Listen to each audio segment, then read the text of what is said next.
Paparating ang isang tram sa Turkey nang maglakad papuntang Riles ang babaeng yan na naka-earphones. Muntik na siyang mahagip ng tram pero nahila siya agad ng gwardya. At dali-dali rin nakapagpreno ang tram driver. Mataas pa rin ang chance ng maging bagyo ng low-pressure area sa loob ng Philippine Area of Responsibility.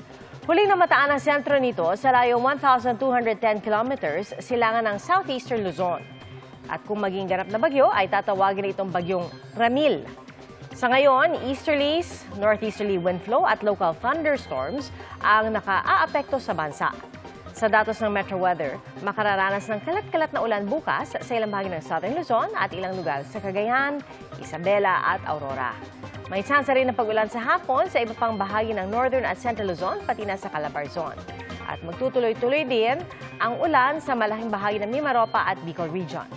Posible ring ulanin ang ilang bahagi ng Metro Manila. Sa Visayas, asahan din ang pag-ulan sa Panay Island at sa ilang bahagi ng Central at Eastern Visayas. May panaka-nakaring pag-ulan sa ilang bahagi ng Mindanao.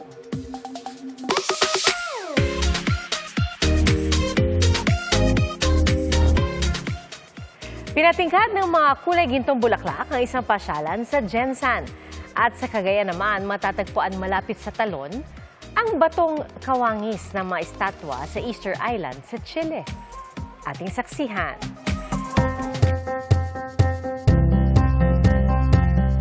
Mahirap ma-fall, pero ikaw na mismo ang mafo-fall sa Pinsal Falls sa Santa Maria, Ilocos Sur.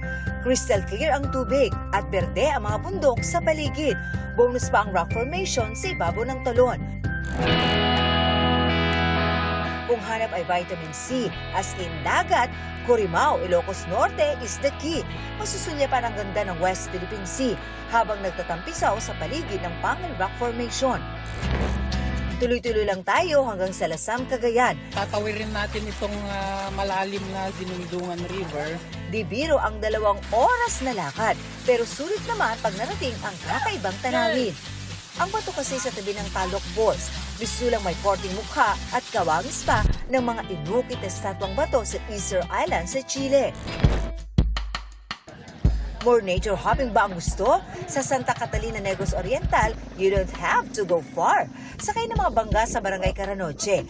Dadalhin ang mga bisita sa Hanging Bridge at Boardwalk, kung saan madaraanan ang malawak na mangrove plantation. Sa San Eco Adventure Park, may dambuhalang atraksyong Mala Spider Web at ang Paliwa Ride na gawa sa tinuyong mga dahon ng nyug. Maaari ring pasyalan ang Monkey Sanctuary kung saan may 2,000 unggoy. Gayun din ang Talustos Waterfalls. At kung time is gold, swak gamitin ang iyong oras sa pamamasyal sa General Santos City. Doon, may maladagat ng kulay dilaw at kahel sa taniman ng marigold.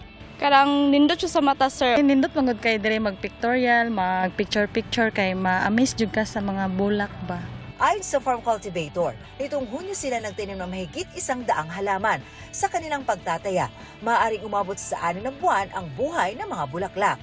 Para sa mga bibisita, mahalagang sumunod sa kanilang mga panuntunan. Bawal magpitas, bawal siya i-touch, kay sensitive man siya. Para sa GMA Integrated News, ako si Marisol Abduraman, ang inyong saksi. Salamat po sa inyong pagsaksi. Ako po si Pia Arcangel para sa mas malaking misyon at sa mas malawak na paglilingkod sa bayan. Mula po sa GMA Integrated News, ang News Authority ng Filipino. Hanggang bukas, sama-sama po tayong magiging saksi!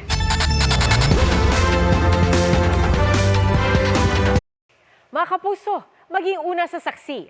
Mag-subscribe sa GMA Integrated News sa YouTube para sa iba't ibang balita.